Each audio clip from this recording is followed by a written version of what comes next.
Las Vegas wasn't built on luck, it was built on blood. And the man who helped create it was executed before he could see it succeed.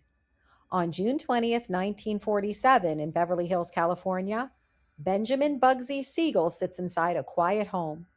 He's reading the newspaper, calm, relaxed, untouchable, or so he believes. Outside in the darkness, someone is watching him. Seconds later, gunfire erupts through the window. Bullets tear through the room, through his body, through his face.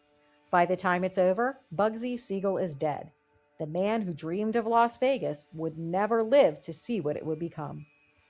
Long before Las Vegas, he was just Benjamin Siegel.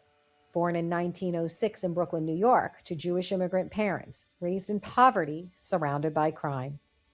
Violence wasn't unusual, it was survival. By his teens, Siegel was already building a reputation, not just as a criminal, but as someone unpredictable, dangerous. He earned his nickname Bugsy because people said he was crazy. But there was one thing you never did. You never said it to his face. Siegel quickly became involved in organized crime, working alongside future powerful figures like Meyer Lansky. Together, they built connections that would shape the American Mafia. During Prohibition, Siegel made his name through bootlegging, gambling, and murder.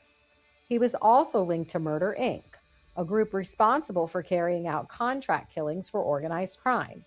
By the 1930s, Siegel wasn't just a street criminal. He was part of something bigger, a national criminal network. In the late 1930s, Siegel moved west to California. Los Angeles offered something different: money, influence, and Hollywood. He blended in with celebrities, lived lavishly, and built connections. But behind the glamour, he was still the same man: ruthless, violent, and always looking for the next opportunity. That opportunity came in the Nevada desert. At the time, Las Vegas was nothing like it is today, just a small, dusty town.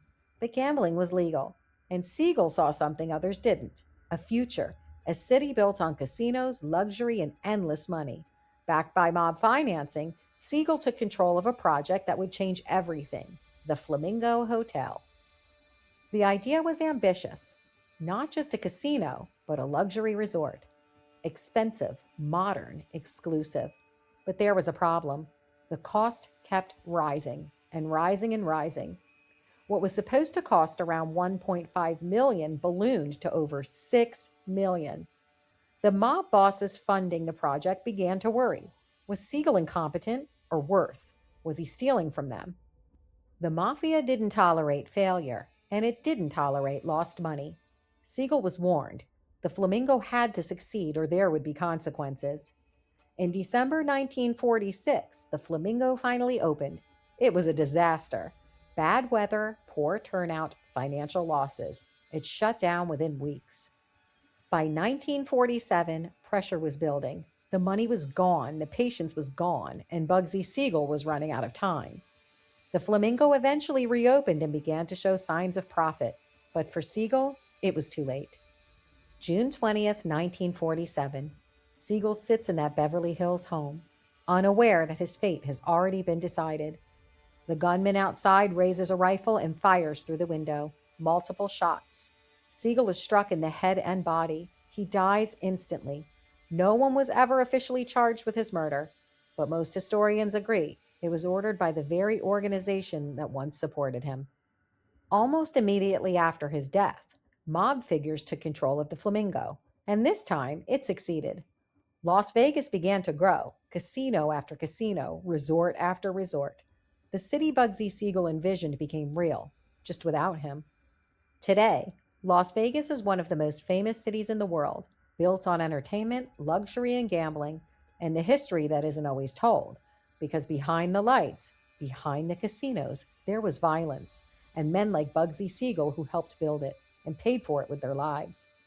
If you enjoy true crime stories rooted in real history, subscribe to A Veil of Crime. And if you'd like to support the channel, you can buy me a coffee. The link is right on the channel. Because behind every story, there's always more than what we're told.